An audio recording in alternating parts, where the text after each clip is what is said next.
Hello and welcome to the 10th episode of the Mental Breakdown. My next guest is Mo Blackford, and we know each other from Prince of Songkhla University, where we taught English here in Thailand, but in Phuket.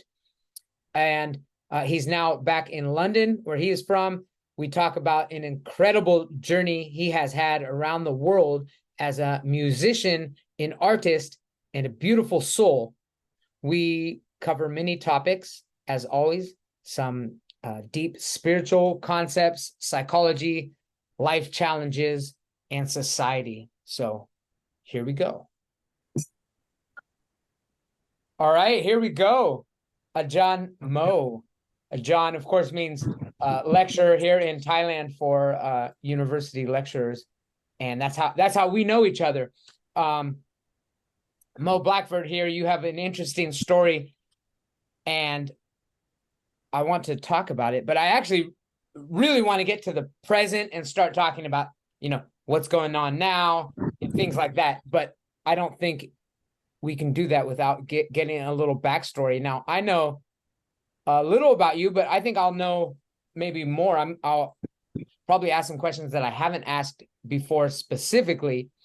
I want to know how you got into English teaching, because that's how we know each other, and that's why that would be interesting. But I want to go back a little further, and because I don't go back further than that. That's as far back as I go.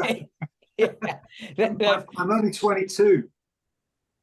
Yes, well, you're a good-looking man, and I have proof of that, because I'm going to share my screen. I picked out a couple of my favorite videos, and Wow. I'm going to ask you a little bit about them. So for those that don't know, Mo Blackford here is a rock star. And so I'm going to show, and you've produced music. You continue to. I personally like your voice. I like your soft voice. It's very homoerotic, if you will. But I know that and you're sometimes not the some of two. I have three videos I'm going to show. Two of them you're a like lead guitarist in it, and then I did pick one that you're singing as well. So I'm going to show it, and then I'm gonna pick this one. I think would have to be the oldest that I have here. So let me share my screen here, and not Nijinsky. That is, I like Nijinsky. That's my favorite. But I want to, so we're gonna look at this shot. Now this is just the very end. We're not gonna listen to the whole thing. I am gonna put like a link so people can watch this. I just did the last part of this just because this is such an amazing video when I watch it. I mean, what year was this? This was released in February 1990. Okay. 19 release, and then you actually filmed it in the late 80s? End of 89. I think it was about October, November 89. Okay, because yeah, it definitely has 80s feel. I mean, this is like I don't know. I just feel like it being, I feel like I watched it on MTV when I was younger. You could put it right there. It would be, like Slash, playing the guitar solo in November Rain or something. So it is just a few minutes, a few seconds of it. Again, this is a podcast. Some people, if I listen to podcasts, I don't really watch the video, but I do upload the video. If somebody's not watching this, that's okay. They can kind of hear it. Where was this filmed? This was filmed in like. It was filmed in Marrakesh and the Atlas Mountains and a place called Erg Shagaga, which is actually in the Sahara Desert. Okay. Oh, so it's African continent? Southern Morocco. Okay. Southern Morocco. Okay, wow. Okay, here it is. So here's just, I'm gonna get a couple seconds. I mean, I love this.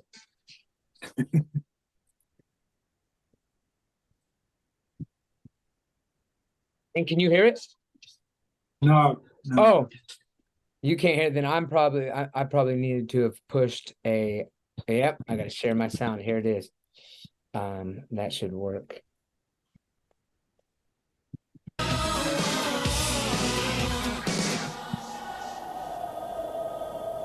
So that's at that point.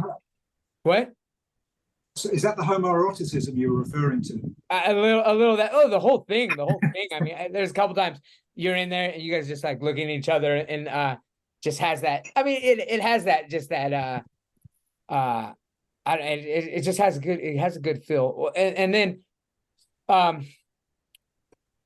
so I'll do all three. Then this is the other one. I love the mysterious world. I love now Tim Dry. I like Tim Dry's voice is similar to your voice. I think more I actually thought it was you the first time I heard it, and then I was, oh no, that's him singing. So I love this. I love that line when he says, "I'm an old soul in new skin." I use it all the time. So let's just take a couple seconds of this.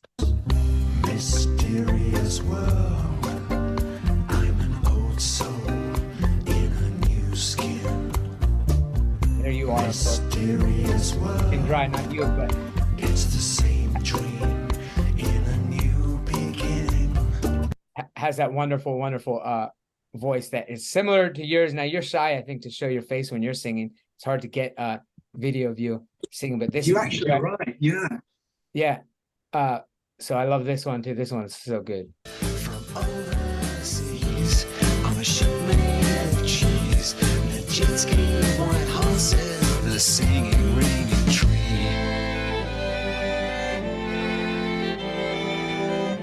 So there's so many more, and I am going to put a link to your YouTube, because you get really creative too with the other ones that are, yeah, you just, the way you blend real art and music, and like they go together, and it's like it's so mesmerizing. So But CD, it takes one to know one. You know, you recognize it. Because you're into the soul yourself. You know, you. I mean, it's weird because I'm not very, like, I'm not musically talented. I don't have like a good ear. Like, I don't know what good music is in some cases. Like, I can't always recognize like what talent is. Like, sometimes I like a song, and then I talk to somebody who is talented. They're like, oh, that's easy. Those are like, you know, so, but yeah, there's art there. That the whole production is artistic. Oh, thank you. Thank you. So that first one, I think that's, was there any, those were different, yeah, just tell me a little bit about, Yeah. I mean, I'm sure it goes so deep, but give me a scoop of how you got into leading up to Shasha. Maybe how did you, Up to Shasha. how do you end up being a rock star in the Sahara Desert? There's got to be some micro steps to reach that point, right? You know, I mean, you know about manifestation, right? You know, when you manifest something, you imagine something. Sure. And I had that picture of me in the Sahara Desert with a Gibson Les Paul on at some point in my misspent youth. I thought, that's what I want to do. And then somehow you make it happen. And there you are in the Sahara Desert with the Gibson Les Paul on, doing it. And I was very driven at the time. I mean, I was in a lot of bands when I was in my early 20s. Just, I was like a sideman. So I was hired to play alongside a bunch of different kind of artists. And I sort of learnt my trade playing alongside punk singers and kind of all sort of variety of stuff. And I was sort of touring as a young man in the early 80s. And I had a vision of something I wanted to do of my own. And I was time really, I don't do anything by halves, and I get really obsessed by things. And I was really into Arabic music and Indian music, Eastern music, and those scales, you know, and those delicate instruments. But I was a rock guitarist, so what was I going to do about it? I was going to try and mix them, you know. So it was just, you know, a kind of crazy vision, but I just thought, you know, kind of big guitars, and delicate sort of Eastern melodies over the top, and see what that created, like a sort of third thing, you know. Mm-hmm. And I was looking for someone exotic to front it, because as you say, I mean, I've got a very soft voice, and in my early sort of rock days, my voice could never. I'm not a projector, you know. I've got a very soft voice, so that wouldn't come till later when I was actually, you know, as you get older, the music gets softer, you know. So then it fit. But in the early days, I was always hiding behind someone else, you know, Sure. and letting them, you know, I didn't really even want the spotlight. I just wanted to be creative and have someone else be, you know, be the kind of focus of attention. I just wanted to get on with playing my guitar and writing songs, you know. Okay, sure. So yeah, you know, I was in a lot of bands, and then when I was about 25, 26, I started putting this NASA project together, and I did a couple of gigs around NASA. It was the name of the band. Okay. Yeah. And a friend of mine built a studio in my house. He came over and he said, I love this stuff. I want to record it. So we at that point I lived in a top floor flat in a place called Olympia in London, and we lived above reggae DJs. So there were people making more noise downstairs than we were, luckily, because we could, you know. So for 6 weeks we recorded an EP in my bedroom and my bathroom, you know, with the whole studio set up, and you know, thank God we had noisy neighbors so that we could, you know, we could do it. Yeah. And that didn't affect it didn't like leak into you. You had like soundproof walls, or what? I mean, yeah, how did you prevent that from disturbing you? Somehow there was no overlap, but you know, maybe our noise cancelled out their noise and their noise cancelled out our noise. But we put this EP together, very cheaply recorded, and we managed to mix it in a good studio, and it got the attention of a small record company in the UK. And we put out the first single, which was called Serophia, on a tiny little label. And suddenly, within a week, the radio station at the time was called Radio 1 in the UK at that time. It was not the sort of prime radio station now, but it was then. And suddenly it was getting blanket airplay. It was on every hour, you know. And the strange thing is that the big artists who were getting played all the time, they have things called pluggers who go into the radio stations and they offer things in return for play, and you know, there's all this sort of shenanigans going on. And we had zero budget, and we were sort of, you know, being played back to back with Michael Jackson and all that kind of stuff, and it was just getting played all the time. And we were like, well, that wasn't supposed to happen. How did that happen? You know? Yeah. And our record company manager was in New York at the time shopping with his girlfriend, and we said, you know, you've got to get back here because we're getting all this radio play. And so basically, what happened was on the first single there was a prayer chant, which we lifted from a movie. We put it at the beginning of the movie with no offense intended, but some religious sectors took offense to it, and it was banned by Radio 1. They took it off the radio because of the religious sort of connotations of the prayer chant. So wait, what does that mean? Something visual? I mean, or you? No. It's just we just literally lifted it off. We actually took it from the movie The Exorcist. Okay. We took it off the soundtrack, and you know the prayer chants they have in the minarets. No. So in Arabic countries, so if you're in a Muslim country, you'll hear the prayer chant come from the minarets. Like in Malaysia, near I mean, like in Shungtale or something, and like I don't know. I mean, like. The chants, the morning chants and the evening chants. Yeah, exactly. Okay, yeah. So you get this prayer chant. Oh, I loved it. Yeah. Okay. So we just took the prayer chant and we just put it over the beginning of the record, and entirely innocently, just because of the aesthetic of it, because we thought it was beautiful. But we ended up with a lot of sort of you know, certain religious leanings took offense to it, and it was banned from radio. And at first it was you know, we thought, oh damn, you know, we've lost our momentum. And but it caught the attention of a record company in the United States, which was Sire Records, and who are part of Warner Brothers. They came over and signed us. So from then on, everything was released only in the States. So that's why you probably saw it on MTV, because that stuff was only really it was getting a lot of radio play in the States and stuff. So so when it came to time to make a video, you know, they said, oh, let's go to a studio and recreate something. And I said, no, we need to be in the desert. You know, somehow managed to wangle us and a small film crew getting to Morocco and running around Morocco for 6 days or 7 days. You know, so it was a lot of fun. You know.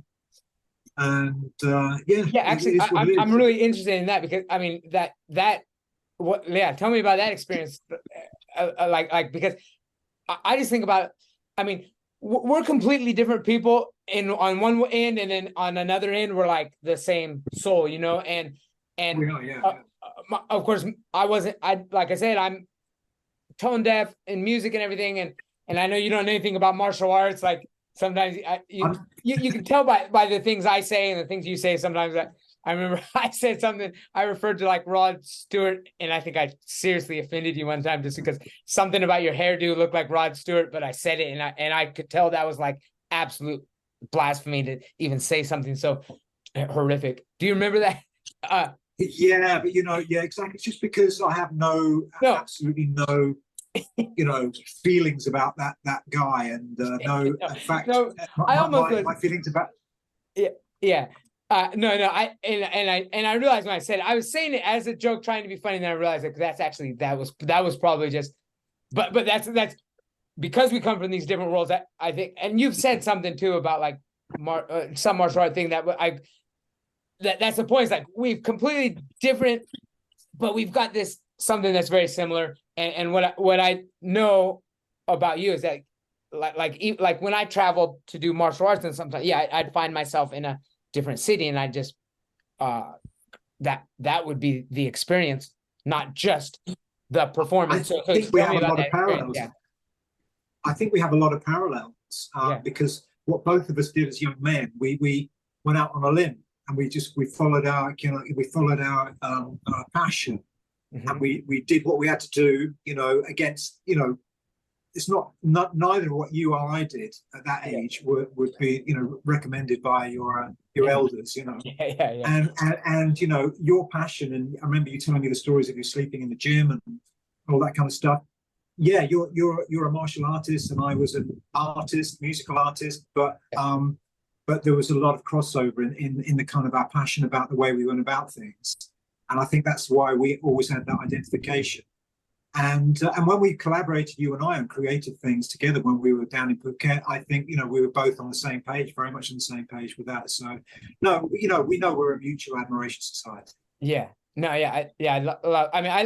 I love how much of a perfectionist you are. And sometimes it gets, it makes things difficult. I know for some people who was editing the videos and stuff, but in the end, you knew what you wanted. You know what you want. You know what can be done. It kind of reminds me like Steve Jobs. Like he like when he was smart enough about technology to know what was possible, even though he couldn't actually do it. And it's like that's how when you're in the studio, I can tell you're like saying what you want, and they're like, no, I can't do that. But you're like, no, I know it can be done. It's just extremely difficult. Will take a lot of time, and it will be tedious. But yeah, so wait, go back. So tell me about Morocco. I mean, I've never been to Africa anywhere. Like it seems like a mystical place. I mean, I saw you obviously. I mean, it looked genuine in that video. There's your bongo drums or something, and they're probably called something different. But the kids, I mean, they look genuinely happy. They were probably it was an experience for them as well. Like it was. Tell me about that. I've often wondered what happened to those kids, because that was 1989. So think about that. That's a long time ago now. So they would be, getting on for the mid 40s, 50s now. I wondered, you often wonder in a place like that what became of them. They were lovely. Everybody we met was absolutely beautiful.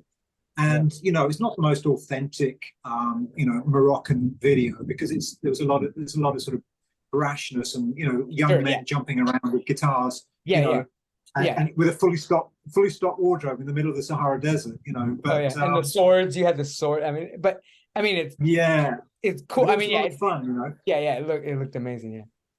And the first, you brought up this word homoerotic. The first homoerotic reference in my musical career, I suppose, was the end of the video where Cash and I are holding hands. Yeah.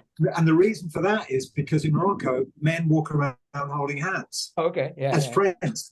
Like friendship is shown in all sorts of beautiful ways, Yeah. And we just thought it was beautiful. So we just thought we'll finish the video and we'll walk holding hands, In the States, they edited that out. Oh, really? Wow. Yeah. I remember I've seen on your channel, there's like, I was wondering what that was. Oh, but that one didn't have the video, but I saw the UK edit, the US edit. So yeah, I was wondering what is that what's is the words are in I think that the video I uploaded is an early cut, and in the States they took the hand holding scene out at the end for whatever reason. You know, but right. well, odd, isn't it? Because we weren't even it wasn't even a you know, a homosexual reference. No, yeah. It was just a love reference. You know, it was just love and friendship. You know, when you go to different cultures and you see different things. Absolutely. For example, in Thailand, you know, where people why you know, it's so beautiful because it's so much attention. In England, we say you, and the States we say you. It's very quick, but in Thailand, there's even a hand gesture involved. Yeah. Which means there's a moment of, you know, complete attention. And so there are these beautiful gestures in different cultures, and we just thought it was lovely. So anyway, that's how that came about.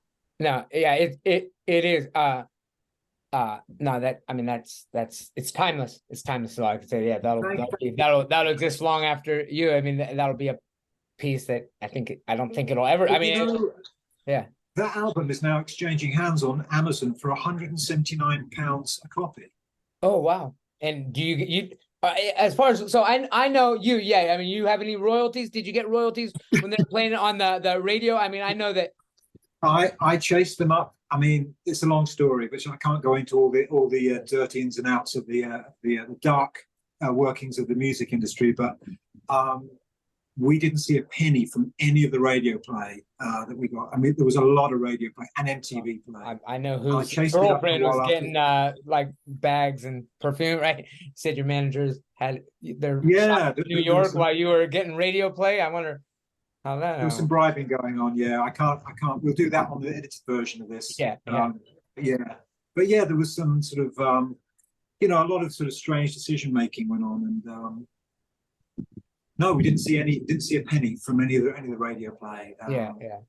Which I chased up for a while, but anyway, it is what it is. Yeah. So I mean, yeah, no, I'd like to go in deep a lot of places. So I know the other thing I would like to go into. I know because you start out your English teaching career in South America, Colombia, maybe some other countries too. I'm not sure, but was that your first? Yeah. How did you go from rock star to English teacher to rock star English teacher, basically? Well, it wasn't. You know, life takes you in unexpected directions. I was actually after that period, that NASA period, the music period. I had a back operation that left me immobile for 2 years, and I ended up from a sort of running around the Sahara Desert to lying on the floor for 2 years. And I didn't move, I was immobile. And it was a time when I knew nothing about nutrition, pharmaceuticals.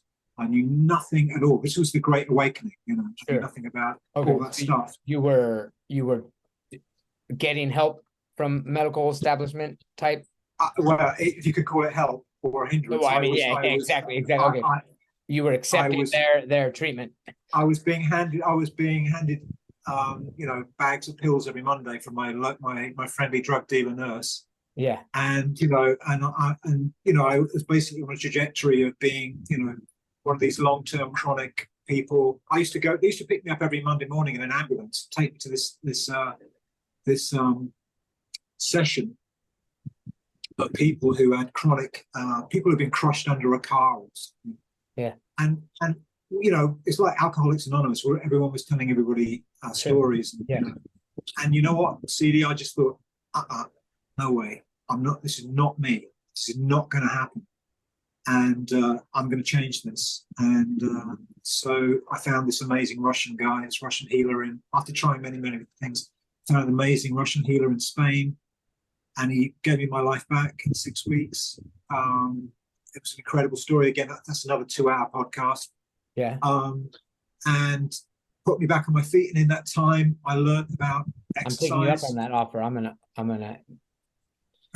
maybe another time. No, yeah. No, but yeah, I do want to just kind of get through these things. But if it's a big story, you can skip it, but I'm gonna write it down, and I would actually love to do a whole podcast just on that. So okay, but yeah, It was incredible. You know, this guy. It was like an initiation into everything esoteric, into nutrition, into exercise, into everything. I mean, he was treating me as a spirit, as a body, and I'll just give you an example. On the very first day I saw him, he was standing about 2 meters away from me, and I was in the agony I've been in for the last 2 years. And he sort of held out his hand, and he was kind of sweating and stuff. And suddenly, all the pain in my body that I had for all this time just disappeared. And I was like taken off the coat hanger I've been hanging on for 2 years, and I was like this. And I just burst into tears. And my girlfriend at the time did the same. And he said to me, "Why were you in pain?" And I said, "Oh, because I had a spinal operation, and it went wrong, And he said to me, "Where was I when I took away the pain?" And I said, "Oh, about 2 meters away from me." He said, "Yes, because I stopped the pain driving at you." Wow. From, so I mean, next podcast we'll pick up the story from there. But yeah, it was a huge life change. And as I told you with obsessions, I was earlier in the sort of Eastern obsession. And at that time, I was in my Hispanic obsession. I was learning Spanish. Okay. And I was reading a lot of Latin American literature, Gabriel Garcia Marquez, things like that. Yeah. So yeah. So did you a little bit about that, because I know your bachelor's was in Spanish poetry or something. Spanish and Portuguese. Yeah. Okay. And language, or was there poetry or literature or something specific? Or yeah, I mean, literature and poetry included. Okay. Yeah, but it was language and. Okay. And so you got that as a young man straight out of high school, or was there a break between high school? No, I did that after the rock and roll years. So, okay. I after I got myself back on my feet. Okay. After the immobility episode, I went back to university. So after the healer. Yeah. Okay. So. Okay.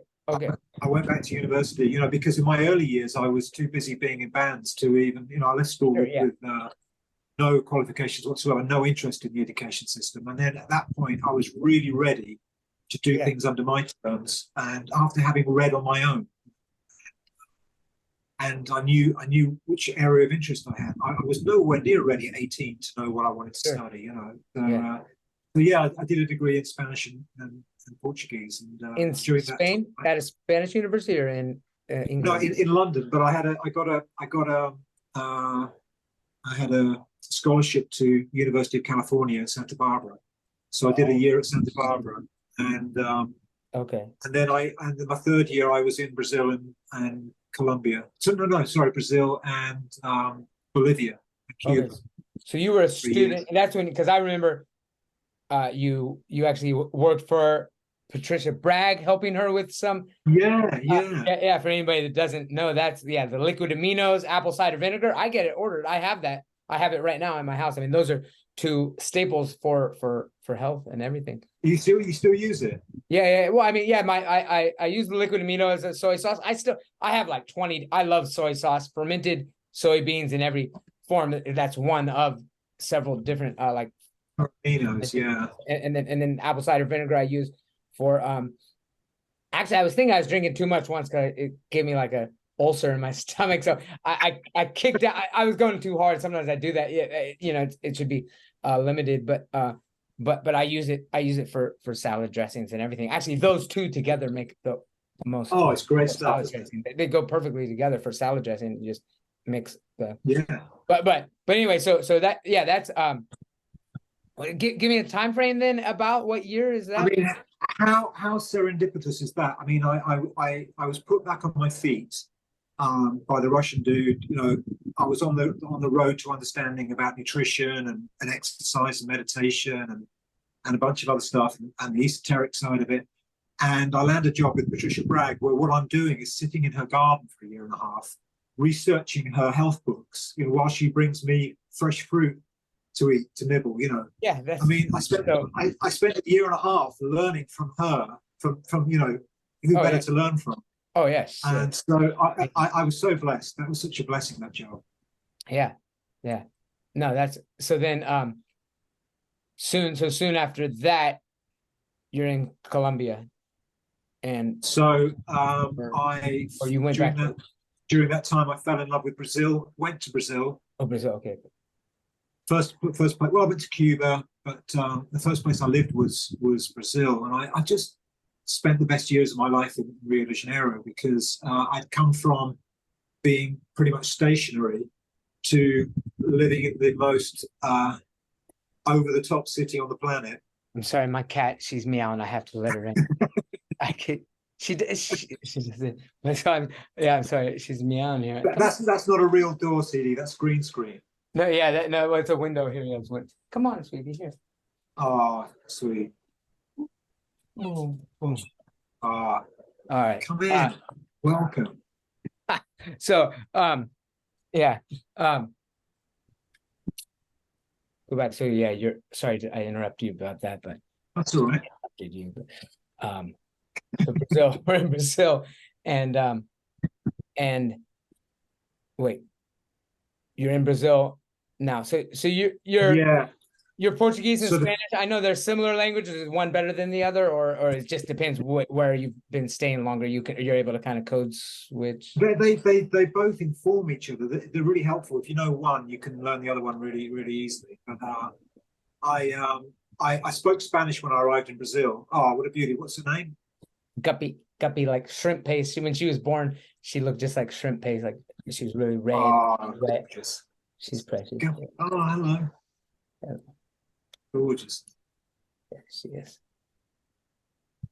How old is she? I got her. We had her mother in Phuket. We got her cat. We got her mother came when we were living in Patong up on the hill. It was a rainy day. I remember the kittens. Yeah, okay, you came over there. Yeah, on that house that you came over for my birthday party. Yeah. That's she's one of the kids. So we have 3 that from Phuket, and then we have 3 from here. We had a total there's like 12 or 13, but we at 6 right now. A lot have gone missing and died and different things. The jungle is well, you're in the jungle, right? Yeah, it's possible snake. I'm pretty sure that I caught that one reticulated python that ate all our chickens. It's a good chance it ate cats too. Yeah, but our Phuket ones are actually the most. I mean, resilient. 3 of them. We had 6 when we came here, but I remember them. Yeah, little ginger kittens. Yeah. They're all of them. Yeah, they're all orange. Yeah. So did you catch that python? Did you say? Yeah, I caught it. Yeah, I uploaded that video on YouTube. I have two videos of two different times that I caught a python and got it out of here. Yeah. It's not the one that came out of a Wellington boot or something, is it? No. I those were scorpions. Although I do check my boots for snakes because those are the dangerous ones. The pythons aren't poisonous. They could eat my son. Maybe he's getting a little bigger, but I mean, so they're dangerous, but they're not poisonous and they're not going to eat me. Right. Okay. Yeah. So you originally went to Brazil on just to travel, and then you found an opportunity to stay there. That was my story to get to Thailand. Like I was here for martial arts, and then I realized English teaching was something that could like provide me a way to continue living here, and then I fell in love with it. Was that similar for you? Or I was on I fell in love with Brazil from the moment I arrived there, and it's one of those places that you feel at home. You know, as soon as you arrive, I did. I just felt, oh my God, I've come home. Did you arrive just? I mean, when you were going there, was it supposed to just be a week trip, or were you moving? I went during my bachelor's degree, and I spent 3 months there doing a little thesis on syncretic religions, and I fell in love with it, you know. And so as soon as I came back and I finished the degree, I went there to live, and I had literally just had enough money to last for a month, and I thought, I've got to make this work, you know. And I've never taught English before, but it was a way to be there. And I just gave dreadful classes for about 2 months, you know, teaching everything wrong. While I learned English. Yeah. If there was one story you told me, I don't know exactly how it goes, and I know you're incredibly respectful to to people in their professions, but I'm pretty sure it was a funny scenario because you were teaching prostitutes at Oh yeah, English, yeah. and then your mother or something also was coming, and it was, you had to kind of make it casual. How did that story go? So yeah, my mum came to stay, and so I had a friend who worked in a. So in Rio, there are these kind of huge, they kind of call them saunas or spas. I can't remember the name they call them, but basically it's it's a house of ill repute, but they're kind of well regulated and well organized and stuff like that. And I knew this girl who worked there, and she said, I really want English classes so I can talk to my customers. So I thought, pretty basic communication she needs with her customers. And after a while, she said all of the girls want classes. So I went, okay. So how are we going to do this? So I organized them I gave them little tests. I organized them into groups, like beginner, intermediate, and advanced. And they would come to my house, to my apartment on a Wednesday lunchtime before they went to work. And they would all come in a succession of taxis. So one group was like from 1 p.m. to 2, one was from 2 p.m. to 3, 3 to 4, etc. So in Rio, you live in these apartment buildings and you've got a concierge who's a guy who opens the door, lets people in. And so every Wednesday, I would have a carload of hookers would turn up at 1 o'clock, 4 of them in a car, 5 of them, come up for an hour, go down. Another load would arrive at 2, and another load would arrive at 3. And of course, I didn't tell him anything, didn't tell him what I was doing. Yeah. So I just let him. So I just thought I'll let him simmer in his imagination. His own thoughts. Yeah. But the girls were lovely. It was so sweet. It was a really beautiful experience. I loved them. And my mum came to stay during that time, and the girls came around and everything. And my mum was saying, what do they do? What these girls do for a living? So I said, they work in this place. I pointed out the place a little later. But yeah, it was very funny, very charming. Yeah, yeah. There were lovely girls who lived on the outskirts of the city, and most of them had like a kid or something, and they needed some way of supporting the kid, and they were just lovely people, lovely human beings. It was a really beautiful experience. Yeah, and it helped. I mean, that helped. Win-win, right? You were able to make enough teaching. You weren't teaching for a school, or you were also teaching for a school, or you were just. I was so lucky. That's why I love Rio so much. Rio was a city. Rio loved me, and I loved it, and it took care of me. And there were many people who wanted to. Who doesn't want to live in Rio de Janeiro, the most stunningly beautiful city on the face of the planet? Every morning I used to wake up, just look at the mountains, just those bread-shaped mountains towering out of the center of the city, and the palm trees, and there's a huge jungle in the middle of the city. It's just stunningly beautiful. And of course, I lived near two of the most beautiful beaches on the planet. Who wouldn't want to live there, Yeah. So many people tried to do the gig I did and try to make it work, and lasted a couple of weeks. But for some reason, my phone never stopped ringing. And after a while, one of my private clients asked me to teach the entire staff of a shipping company downtown. And so every morning I had a fixed job teaching the staff of this shipping company from 9 till midday, and for which I received a monthly salary in my hand. So that just kept me, that was my base salary. And then from then on, in the afternoon, I used to do private gigs. And again, I was blessed. I would be teaching pop stars and psychologists and sort of the upper echelons of society. Yeah, and you have you've got that beautiful English accent. And not everybody from England has that beautiful accent. There's so many different accents. I know. That's what they're after. Is that what they wanted? Is that? Well, it's not just the accent. Of course, it's your whole persona, and you are. I think you have the aura of that's the English I want. They just liked being with you. Were you actually teaching them English, or they just were paying you to hang out with them? Are you being homoerotic again? Yeah. You know, to be honest, CD, all we were doing was having conversation. But I just go around to these beautiful apartments on the seafront, and I'd be sitting with these beautiful housewives drinking tea and chatting in English for 2 hours, and then it was a dream. I lived a dream in Rio. It was I didn't ever feel like I was working. Well, okay, so what happened? Why did you ever leave? Well, it's a sad story. My mum was killed in a car crash, and so I just got this phone call, and I had to get on a plane. I had to get back to Europe, and if that had not happened, I was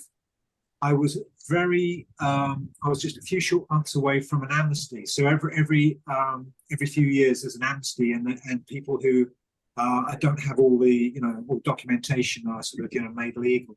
And I was hanging on for this, and I had to leave before that happened.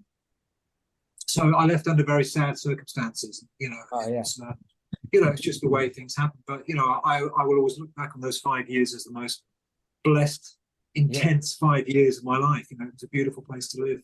Yeah. And then so you wanted to go back. You did, so then you went back to go to, and then you ended up in Colombia. Then I ended up in Colombia. So after you couldn't make it work you tried to make it work in Rio again, or? I did, but what happened is that when you're doing all these private gigs, it takes. When I first went there, I was younger, I was audacious, I had lots of energy. I was probably about your age, and it took me a while to build it all up. And then when you build it up, it's all happening, but you were juggling it like it's of course, all the plates spinning. And when I had to leave suddenly, and I lost the main gig, which was the shipping company. The policies changed, and they couldn't have an English teacher in there anymore. I thought, you know what? Now I need a contract. I didn't want to go and be somewhere, juggling private gigs again, because every month I was just lucky for 5 years that every month I had money coming in. But I was just blessed. It didn't have to be that way, but I needed a contract, and that's what I felt at that point in my life. And so in Colombia, I was offered a contract at an international school, so I went to Colombia. And Rio was, I mean, I've actually never been to South America.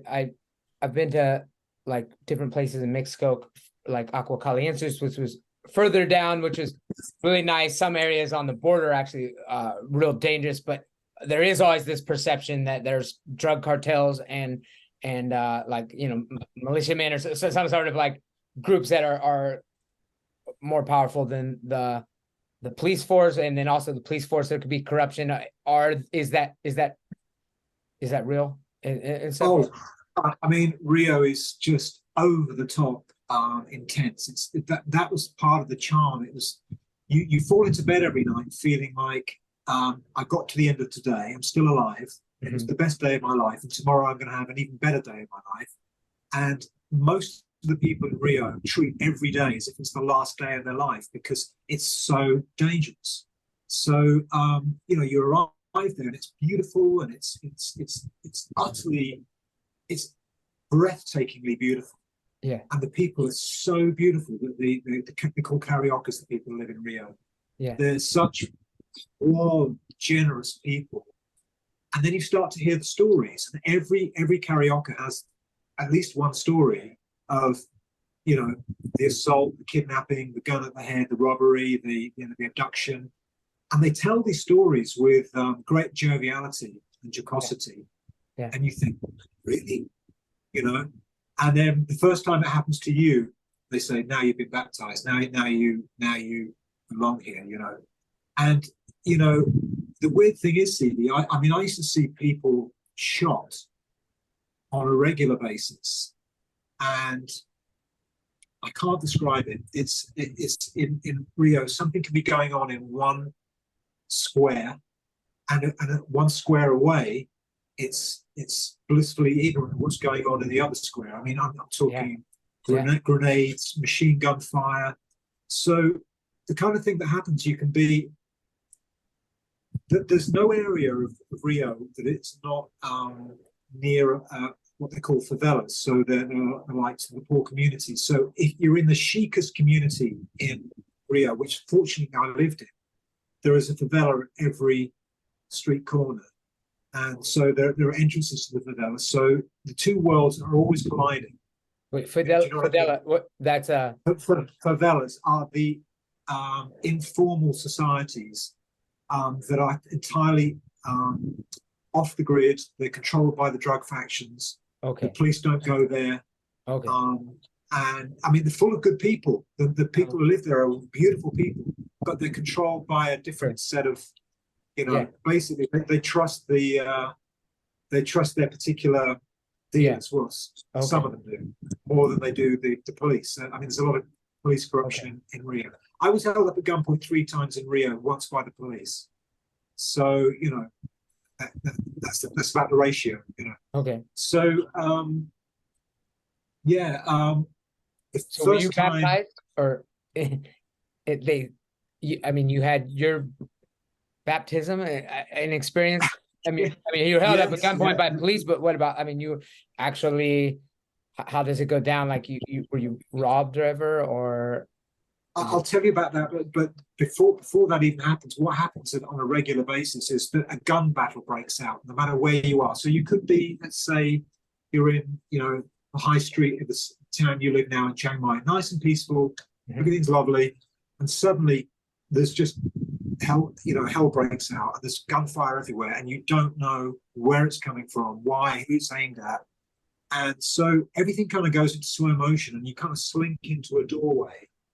And while it's all going on, and then everybody does, stops. Like the whole public, you mean, just kind of everything seems to go into slow motion, and you just sort of sink into the nearest place of refuge, like a doorway or something. Like everybody, like you're by other people, and you're like you connect with the rest of the people that are there, like you all kind of just in sync. Like do you feel alone, like you feel like you're part of the everything? I mean.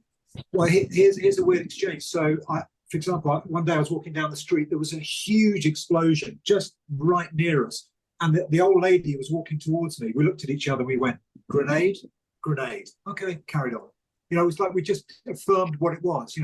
Grenade. Okay. And it got to the point where at nighttime, usually the gunfire kicks off in the favelas at nighttime. And the back of my building, where my room was. Backed onto the favela, and at night the gunfire starts all across the hilltops in Rio, and I started to be able to identify the caliber of the weapons. That's one of those. It's one of those. Okay.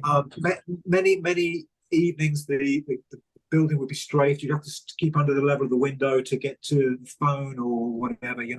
It's mad. It's kind of mad, and then it all blows over, and then it's all back to being the most beautiful place on the planet. And it's just it's a bizarre, intoxicating cocktail. When I tell this, you think, well, why on earth would you live there? I can't describe it except that it's everything else is so much more. The balance, it balances out that everything else is so beautiful. Yeah, that it's worth the gun battles. And my friends now, they just tell me it's getting worse. So. I don't know. It's an intoxicating place to live. Yeah, I mean, so is it more like, drug families fighting drug families and cartels fighting cartels, and there could be an innocent bystander but they're not attacking. I mean, civilians aren't targets, or yeah, unfortunately, yes. I mean, there's so there are. It's about the 2 drug factions, or the 3 now.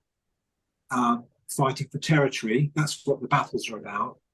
But there are so many assaults on the street. It's audacious. The crimes are audacious. That's why you get held up at gunpoint. And even though there's an unwritten law, I lived near the entrance to one favela. There is an unwritten law that you don't rob anyone on that entrance to your own patch. But they obviously didn't know who I was.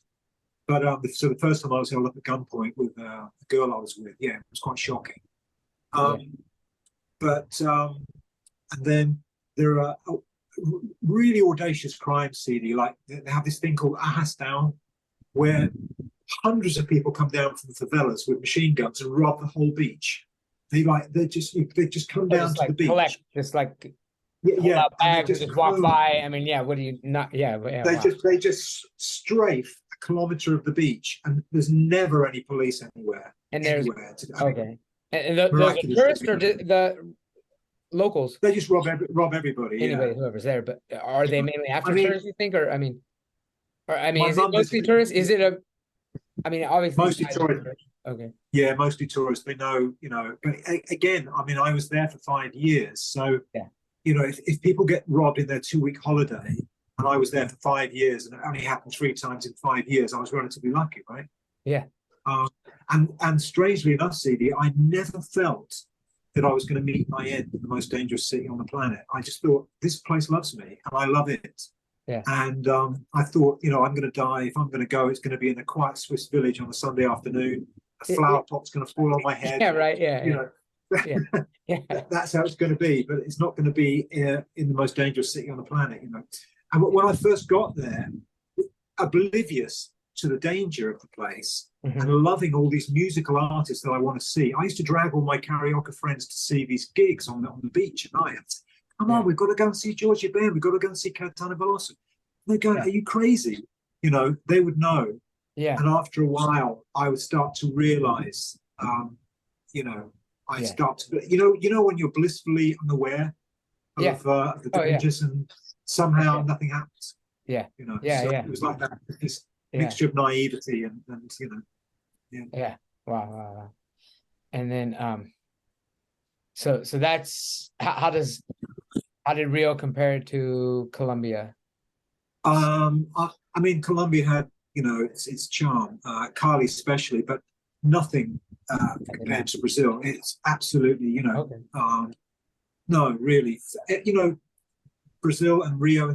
I lived in Salvador da Bahia as well, in the north of Brazil, but Brazil has everything: food, climate, beautiful girls, beautiful people, culture, ballet, classical music, its own, MPB music, bossa nova.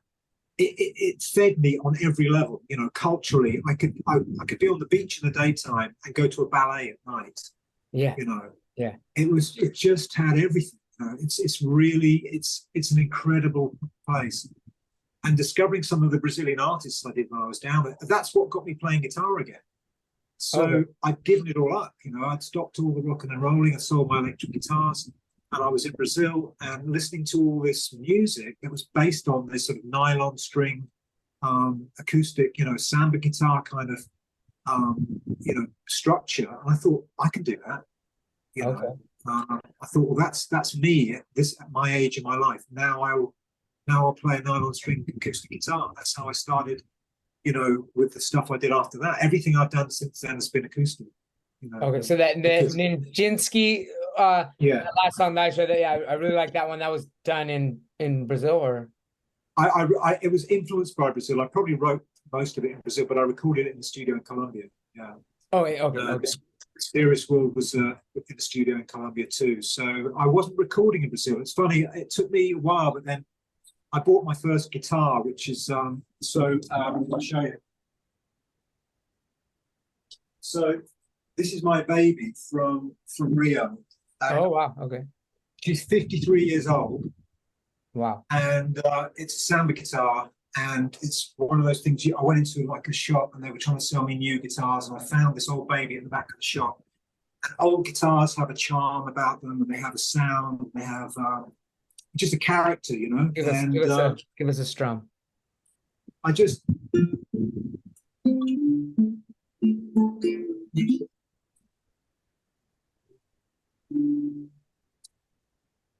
Excellent. It's got that beautiful sort of Brazilian. Okay. But so I picked up the guitar again in Brazil, but I didn't actually start recording until I got to Colombia. Okay. So it was a slow process of starting to write again, but write for acoustic guitar rather than an electric guitar. Yeah. And then, so let's catch up a little bit. I mean, that's so much, and there's more, and I do hope to get more on that. I mean, even, yeah, I mean, I want to get to Thailand, but I remember there too. I kind of want to. We got to get into the you got to the somebody put a curse on you, and you were able to. Who did you meet? That was in South America, right? Or where you met somebody who was able to locate something. Oh, you remember that story? Somebody, they were able to locate that. Somebody put like a hex on you, and they were able to locate like was it a voodoo doll or some sort of something that some I mean it's probably not voodoo per se. You But remember that story? You've got a good yeah, memory. Wow. You know, the thing is, you want to get to Thailand, but the fact is, CD, I'm so old that my history is so long before I get to Thailand. yeah, I might have to go. Let's get to no let's But I mean on that note, I'll just on a spiritual level, maybe because I want to get to the present eventually and talk about I want to apply things to society. I want to talk about like the state of the world and get that. So if there's anything relevant on just an awakening, I mean, you had some sort of an awakening, maybe just talk about that, or did you, or I mean, that had to have been open more doors to kind of the nature of reality or something. You mean the awakening to what's going on now, or maybe if it helps foreshadow anything as we progress. If not, we can just go straight to Thailand. But I just remember that being significant. First of all, South America is imbued with magic, white and black magic. There's just esoterica everywhere, and you talk to the most.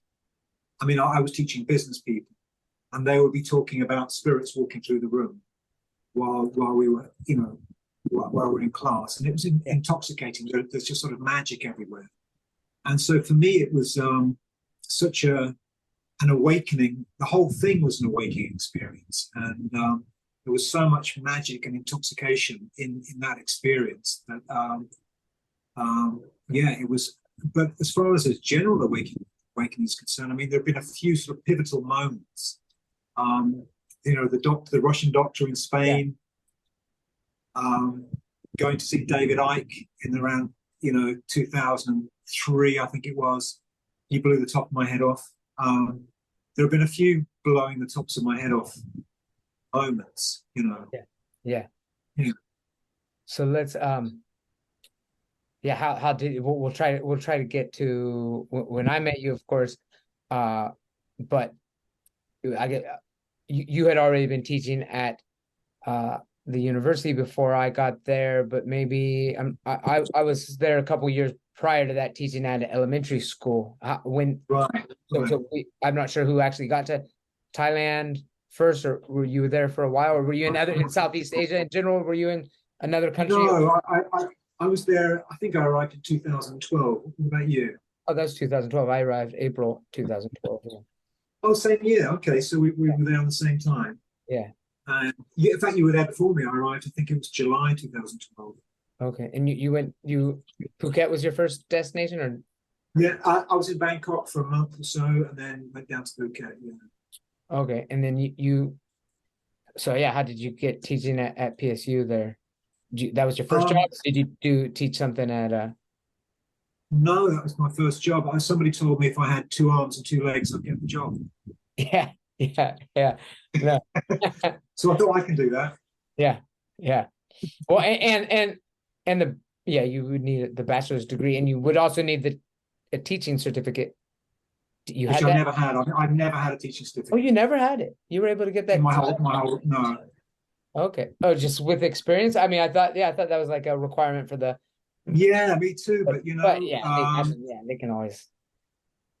After a while, it was like, why would I want to spend a month doing that? Yeah, you've already had that. Yeah, that's ridiculous. And it was weird. I was never really pushed for it. So, I never just had the badge system. Yeah. Okay. All right. So, that was well, I mean, for me, I think now I haven't been to South America, but the way you describe it, and I can tell you just have so much attraction to that. I feel that way. I mean, when you talk, you're describing Thailand to me. I know you love Thailand. I know you love the people of Thailand.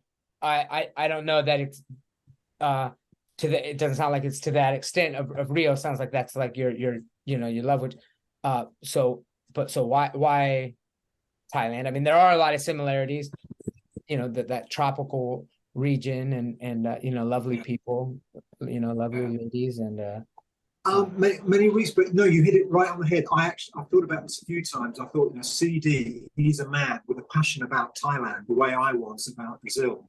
You love Thailand in every way, and it never had that grasp on me. I loved it. It was an amazing experience, but it was not, when I look back, the time that I look back, it's my sort of beautiful time was the time in Brazil. But I understand it. But I totally understand your passion, because you have, invested in it so, in every way. And I love Thailand. I love the people. I've learned so much. Coming back to the UK after 23 years away, which the last 10 were in Thailand, you come back a different person. And what I love about Thai people is the gentleness, and I love the climate, of course, and the beach and the food, and but I think it's the sort of the slow pace of life.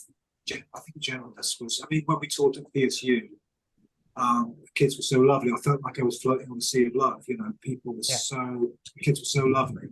Yeah, and it was just a general sort of respect and loveliness in Thailand. But I just think maybe the passion is missing for me. That I found. You think it's a timing thing? Had Thailand been your first destination, do you think you could have had that? Like you can only fall in that kind of love once, like the mesmerizing, and there's enough similarities that you're not going to be able to. But you know why Brazil wins is because I love the literature. True. I love the music. Yeah. So I have no feeling about Thai music whatsoever. In fact, I really don't like it, except for traditional Thai music. But Thai pop music leaves me cold. Oh yeah. So sure. Brazil had the whole package. That's the thing, is sort of culturally, the contemporary dance is amazing. Their orchestras are amazing. The music, as I say, the literature. So I was into Latin American literature before I went there. I love the language. I love the playfulness of the language. It ticked all the boxes, like the way Thailand does for you. Yeah, it makes it. Yeah, because Muay Thai. Yeah, for me, I guess that martial arts of Muay Thai is what they're. Yeah, exactly. That warrior spirit, and that they're so the balance. They're so peaceful, but that they're warriors. Yeah. Well, exactly. You come from the mixed martial arts world, and so it makes everything ties up with Thailand. Yeah. So I think Thailand is my Rio to you. Yeah, for sure. Yeah.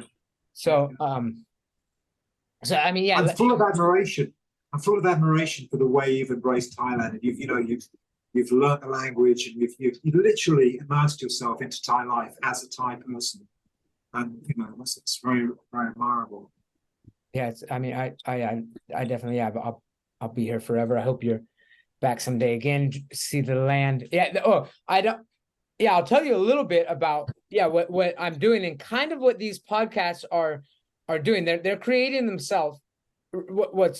I have this vision, and it's in creation, so I don't know exactly what it will be, but eventually I want to be disconnected from technology. And it's about, I have like a 19-year plan. It was a 20-year plan. So I had this idea about a year ago, and I'm 60 because I'm 41 now.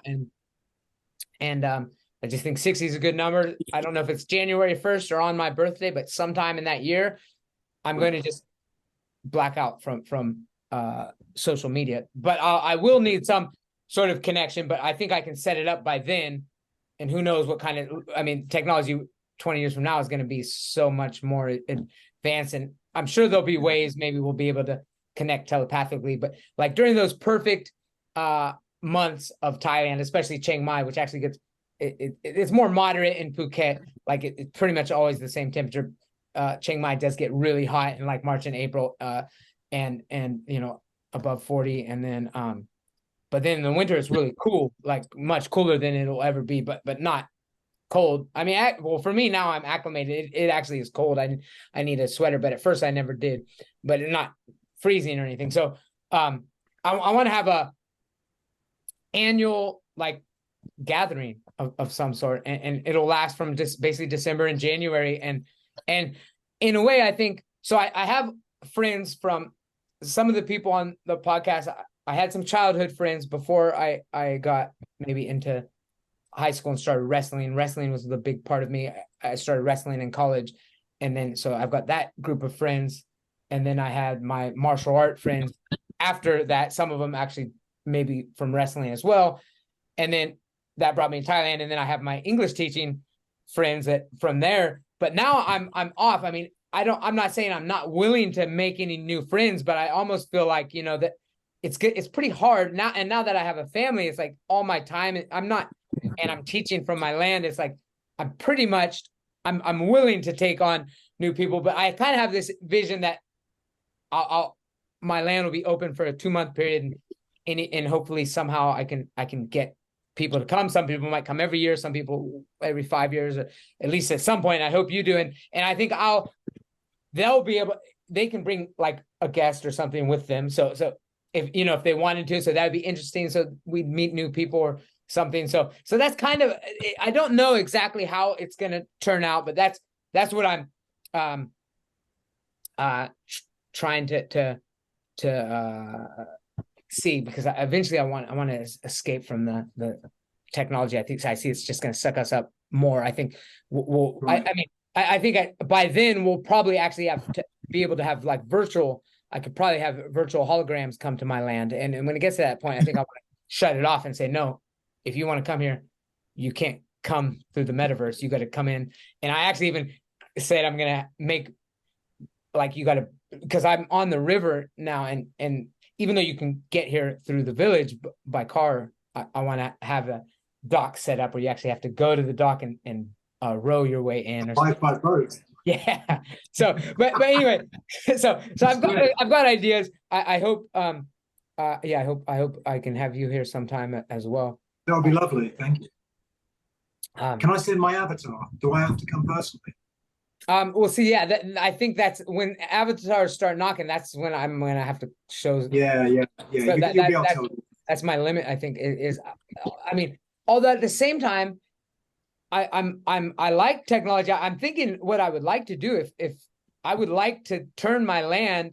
I would like to create holograms of myself talking, and somebody could come to the land. They could put their little headset on, and long after I'm dead, and I could walk them through meditations or something like that. So that would be cool. I mean, it would be cool to use technology. I'm not like anti-technology. I think it's amazing, but at the same time, I want to provide some like, I want people to be able to come and put their hands in the dirt and you know, grab. I think you're absolutely right. You know, but you know, these guys before technology, these guys were materializing in 2 or 3 places at once. Yeah. Without avatars, you know, so you know, through meditation and stuff. Yeah, absolutely. Yeah, no, and I mean, yeah, it is almost. That's a brilliant vision, CD. I really hope you know, you've always been a visionary. You've always known what you wanted and where you were going, and I think it's totally admirable, and power to you. I really hope your beautiful sanctuary flowers in the way that you see it. Thank you. I'm sure it will. So yeah, you mentioned a little bit. I'm interested in that. So now you're back in London. I know you were in a couple different places in England, but you mentioned that, I mean, you're dealing with 2 things. You've been gone for a long time, and so times literally changed. Obviously the whole pandemic changed the world. I don't think it'll ever be the same. So there's actual change in your homeland that you return to, but at the same time you've changed, so you're dealing with 2 things. There's going to be reverse culture shock for anyone, but tell us about that. all the Well, yeah, you're arrive absolutely back. right. You arrive back in your country, but not just in your country, but in a different time in history. Where things have actually physically changed and spiritually changed in so many ways. And we talk about the Matrix, but coming back into a computerized society like this one, I can see and touch the nuts and bolts of the Matrix. It's visible to someone like us who lived in a kind of, in more sort of esoteric places. Yeah. I'd say. So since I've been back, I've felt like I've been wearing a virtual reality headset. It's everything's kind of familiar, but it's not familiar. And but then again, there's a beautiful network of people here who are awake and know what's going on. And that was something, again, I was missing when I was living in Thailand. I was missing sort of people around me. Yeah. There's not the need to be awake. You don't need to be you're able to just I'm really enjoying that here. Really loving the people. Some really good people here, and so I get to have challenging conversation, and it's interesting why some of us are fast asleep, and some of us are wide awake. And why why would that be? Why is it that way? But so I'm back in the Matrix, and connecting with beautiful people who are not part of the Matrix. Sure. It's very interesting. So how are you able to? I mean, you were on the outskirts or something. I mean, I remember you were staying a while off. I mean, but now you are in the Matrix. I mean, physically you're in the Matrix, of course. So how are you staying out of the Matrix? I'm in the Matrix, inside the Matrix. Yeah. I'm actually in London, so I'm actually in the machine. Yeah. I'm sort of spending my time between the two. Ideally, so there's a place down in the States, you have states. We have counties here, which are sort of our areas, and we have a county called Devon, and within Devon, there's a little town called Totnes. I don't know if I told you about Totnes. So Totnes is this beautiful little quaint alternative town, a bit like Glastonbury. I've fallen in love with it, and I spend my time between that area of the world and London. So I'm sort of. What's the distance or like time travel? I mean, I know. I think of England is it's going to take a lot, not time travel, but I mean, it could be. I mean, time travel. Geographically, it might be close, but it would take a long time. Or I mean, how long does it take to travel to? Okay, so it's about a 4-hour train journey, and it's down in the west of the country near the coast. And I'm a nature boy, really. I need to be around trees and beaches and all the things that Thailand gave me. Yeah. But in the city, you're connected to people as well and culture. So at the moment I'm here, it serves me well at the moment, but I'm making outroads to go and live down in this place called Totnes. And it's kind of interesting because so Totnes is a kind of alternative, not a hippie place, but kind of just an alternative place where people are kind of funky, Yeah. And I was having dinner the other night with my sister, and she said to me, I saw a documentary about that town you go to on the BBC the other night. I said, oh, really? She said, yeah. She said, it's the conspiracy theory central of the world. Did you not know that? I was like, oh, really? Is that what the BBC said? I investigated. Sorry? That already confirms whatever the conspiracy theories they have are legit. I mean, that gives them credibility to me, right? I mean, that makes it a credible place. If the BBC is saying, So the BBC have a conspiracy theory debunker, or I don't know what a title is. Yeah. Anyway. Okay. Yeah, I've seen. Her name is Mariana Spring, and she decided to she's made a documentary series about conspiracy theorists in the UK, and it's called Mariana in Conspiracy Land. And she's chosen Totnes, this beautiful, sleepy little town, as the conspiracy theory center of the UK. And she's gone down there and interviewed some beautiful people. Some of them I know. Holistic doctors, art gallery owners, really beautiful, peaceful, free thinkers, you know. Yeah. And with that dastardly BBC editing, has managed to make it all sound sinister and make these people sound as if they're sort of right-wing extremists, you know. Yeah.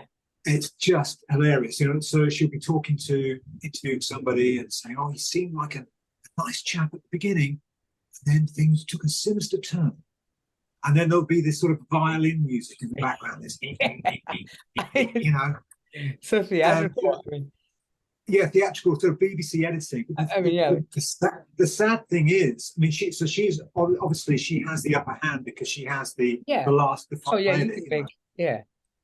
The sad thing is that the sleeping masses across the country see this stuff, and you know, so she's managed to turn, you know, and the hilarious thing is that she says things like this conspiracy movement goes hand in hand with such things as wellness and alternative health, you know, and like you're thinking, you know, it's so weird that they're connecting.